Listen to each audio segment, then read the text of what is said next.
And these things have the tendency to want to shut a girl down before they even stand up. So I want you to speak to, young ladies, young girls who are listening to us at this time, even as we're celebrating International Women's Day, just basically inspiring them and encouraging them to be more for themselves before we now delve into gratitude for the evening. Yes. I work in HR, and I worked in HR for a bit before now as well. And I see that when people come to interviews, men exude this level of confidence. Even if they don't have as much experience, they don't have as much work level, they don't know as much, but they're just able to share their stories. And I always wonder, why aren't women able to replicate this level of confidence when they have just about the same result? So sometimes we find ourselves shooting ourselves in the foot.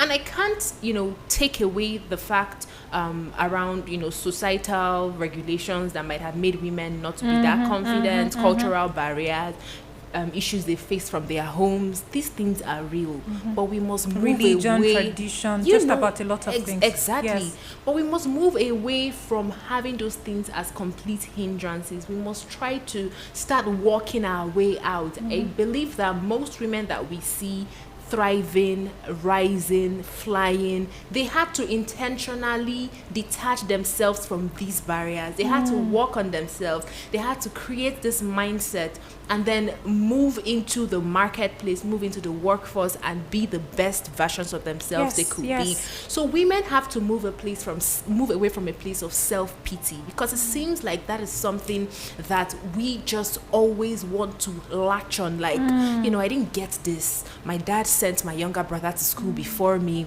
In class, I was better, but they picked the boy to be class prefect. Those things are valid. They are real. We apologize. They are true. They are your reality. But what next?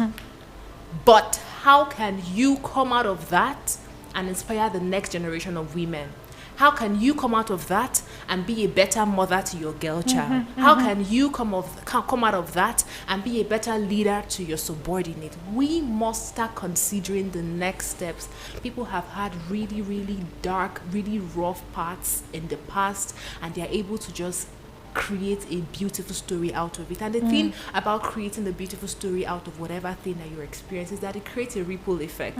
So just you're influencing thousands of women because they can relate to your story, and they're seeing that this happened to this person and they came out of it, so why can't I?